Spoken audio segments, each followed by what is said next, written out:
Usai nonton konser, seorang pemuda warga Dusun Muara Enim, Sumatera Selatan tewas bersimbah darah dengan 3 luka tusukan. Sementara terduga pelaku langsung kabur usai penganiayaan. Diduga pemicu pembunuhan lantaran dendam.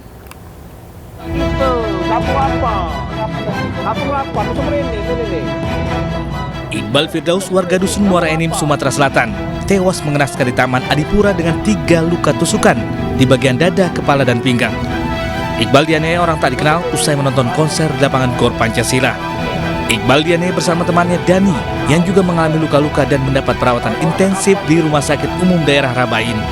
Sementara seorang lainnya selamat. Berdasarkan keterangan yang dihimpun polisi, penganiayaan diduga dipicu perseteruan korban dengan pelaku saat konser berlangsung. Polisi sudah mengantongi identitas pelaku yang kabur. Pada kasus ini kami sudah melakukan penyelidikan dan sudah mengantongi beberapa nama yang belum bisa disebutkan. Kalau dugaan sementara motif dari kejadian ini apa, Pak? Jadi dugaan sementara motif yang kami dapatkan informasi di lapangan yaitu dendam lama yang bersangkutan, karena juga dinilai ada beberapa perkelahian di luar dari permasalahan utama. Itu bisa jadi motif sementara yang dapat kami simpulkan. Korban tewas kemudian dikebumikan di pemakaman keluarga di Desa Lubuk Amplas. Keluarga berharap pelaku segera tertangkap.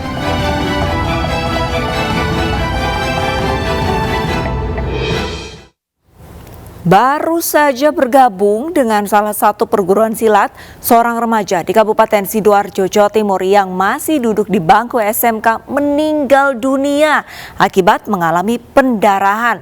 Pihak keluarga curiga ada dugaan kekerasan dan melaporkan kejadiannya ke polisi.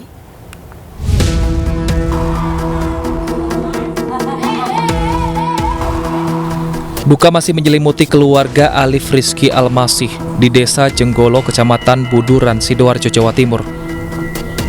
Anak pasangan Dedik dan Fevi itu meninggal dunia pada Minggu sore 11 September. Siswa SMK Negeri 1 Jambon itu tewas saat menjalani perawatan di RSUD Sidoarjo akibat pendarahan hebat.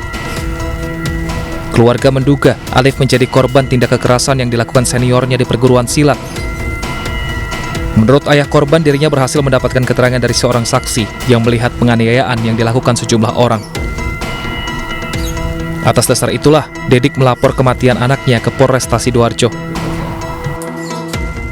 Hari Minggu pagi itu kan ya, jam 6 pagi itu kan, anak saya kan masih sehat bugar. Izin pamit, mau latihan, kenaikan sabuk, PSAT. Ya. Terus tiba-tiba jam setengah 12 pelatihnya ke sini kasih info bahwasannya Alif mengalami pingsan. Mereka juga tanya, apa Alif punya riwayat sesak napas? Saya bilang nggak punya. Penyakit asma nggak punya juga. Terus kok bisa pingsan? Katanya kecapean. Ayo coba dilihat di rumah sakit. Saya lihat di sana ternyata anak itu nggak pingsan sebenarnya, itu sudah koma. Polisi belum memberikan keterangan terkait kasus ini, sementara keluarga berharap agar polisi bisa segera mengusut kematian Alif dan para pelaku untuk mempertanggungjawabkan perbuatannya di muka hukum.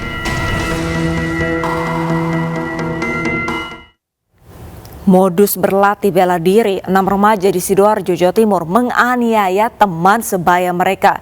Setelah videonya viral di media sosial, para pelaku akhirnya tertangkap, di mana 4 diantaranya adalah remaja putri.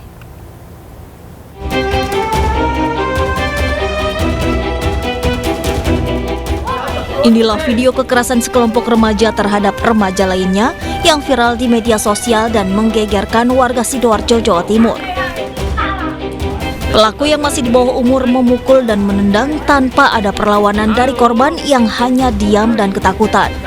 Lokasi penganiayaan beramai-ramai ini akhirnya diketahui terjadi di sebuah garasi truk tangki yang tertutup di kawasan Gedangan, Sidoarjo.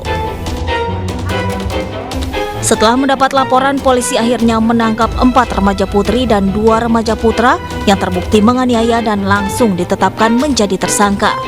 Para pelaku mengaku yang mereka lakukan itu adalah latihan bela diri. Mereka adalah, ini salah satu, mereka belajar ilmu bela diri.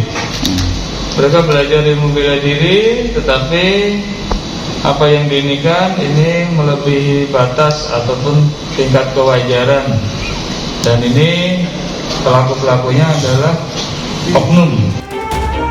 Karena masih di bawah umur dan ancaman hukuman di bawah 5 tahun, ke-6 tersangka tidak ditahan. Namun polisi memastikan akan terus memprosesnya hingga ke pengadilan. Kekerasan di dunia pendidikan yang melibatkan pelajar masih saja terjadi dan tidak jarang hanya dipicu masalah sepele. Di Jember, Jawa Timur, seorang siswa SMK tewas dianiaya temannya sendiri di depan kelas saat jam sekolah masih berlangsung. Pelaku marah dan cemburu, korban menggoda pacarnya di media sosial.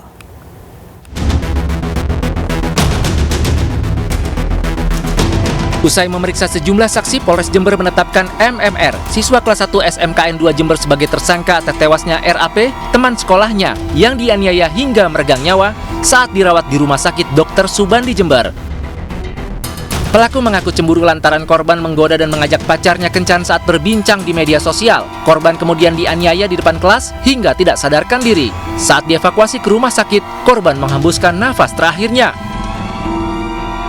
Polres Jember memberi pendampingan kepada tersangka yang kini ditahan, namun tidak digabungkan dengan tahanan lain lantaran masih di bawah umur.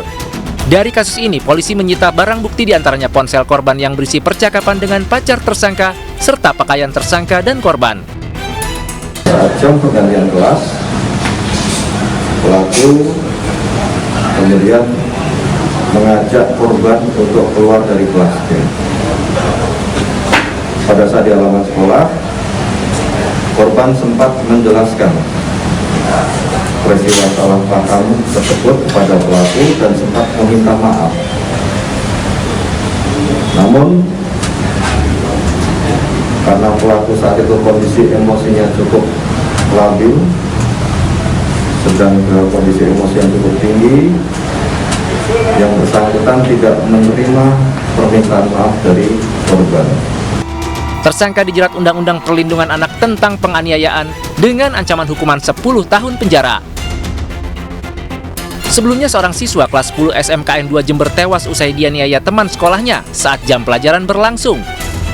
Korban awalnya sempat dibawa ke ruang unit kesehatan sekolah karena tidak sadarkan diri. Karena belum siuman, akhirnya korban dirujuk ke Rumah Sakit Dr. Subandi Jember.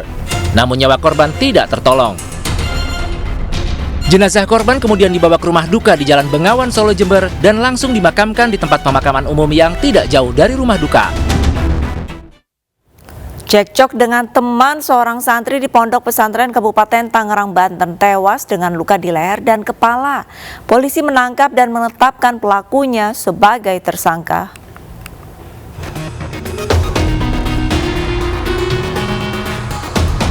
Polisi menetapkan santri pelaku penganiayaan terhadap temannya hingga tewas di salah satu pondok pesantren di wilayah Kabupaten Tangerang, Banten sebagai tersangka. Penetapan RE sebagai tersangka dilakukan usai unit Reskrim Polresta Tangerang menggelar olah tempat kejadian perkara dan memeriksa 6 saksi. Polisi akan berkoordinasi dengan Balai Permasyarakatan, Bapas, dan Pusat Pelayanan Terpadu Perlindungan Perempuan dan Anak lantaran pelaku masih di bawah umur. RE bakal dijerat Undang-Undang Perlindungan Anak dengan ancaman 15 tahun penjara. Ya, lakukan penahanan karena ancaman hukumannya 15 tahun. Ya. Kita juga ini beracaranya cepat, dalam 2 minggu ini kita harus segera melimpahkan ke kejaksaan. Jadi tidak bisa lama-lama dilakukan penahanan. Dari pihak Pondok Pesantren X, kita juga nanti lakukan pemeriksaan juga terkait kejadian, kemudian peran dari pengurus ataupun pengawas, kan biasa kalau di asrama ada pengawas. Nanti kita masih berproses. Sebelumnya PD, seorang santri salah satu pondok pesantren di wilayah Kabupaten Tangerang tewas usai dianiaya temannya sendiri. Korban yang masih berusia 15 tahun mengalami luka dalam di bagian leher dan kepala belakang. Korban tewas saat dalam perjalanan menuju Rumah Sakit Umum Balaraja Kabupaten Tangerang. Diduga penganiayaan terjadi dipicu cekcok antara korban dan pelaku hingga berujung perkelahian.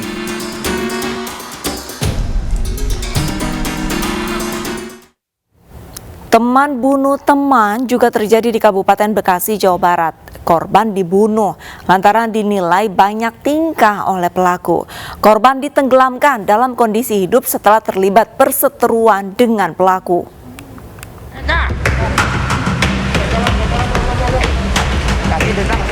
Fani Mulya, 23 tahun ditetapkan sebagai tersangka tunggal dalam kasus pembunuhan pemuda yang jasadnya ditemukan terbungkus terpal di Kali Ulu, Desa Karangsetia, Kabupaten Bekasi, Jawa Barat.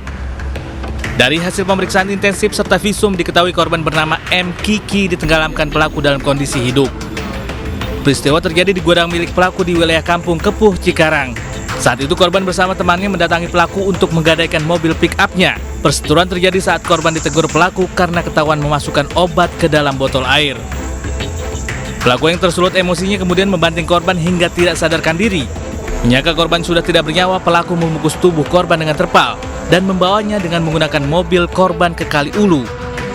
Korban kemudian bersama 10 genting dan diceburkan. Saat peristiwa tersebut terjadi, teman korban sedang tertidur.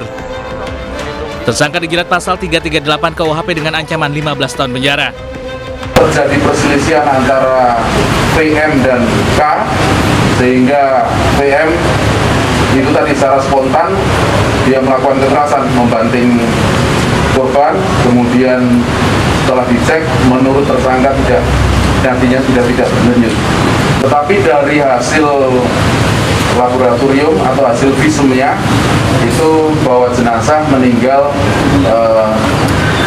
karena tenggelam. Jasad M. Kiki, 19 tahun, ditemukan warga saat sedang memancing di Kali Ulu, Desa Karangsetia, Kecamatan Karangbahagia, Kabupaten Bekasi, Jawa Barat. Warga awalnya menduga jasad korban yang terbungkus terpal dan terikat genting merupakan bangkai hewan.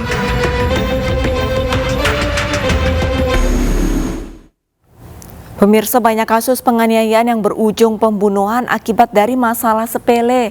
Seperti sejumlah kasus yang sudah kami tayangkan sebelumnya. Untuk itu, kami mengimbau agar pemirsa selalu menjaga perilaku maupun kata-kata yang bisa menyakiti hati orang lain.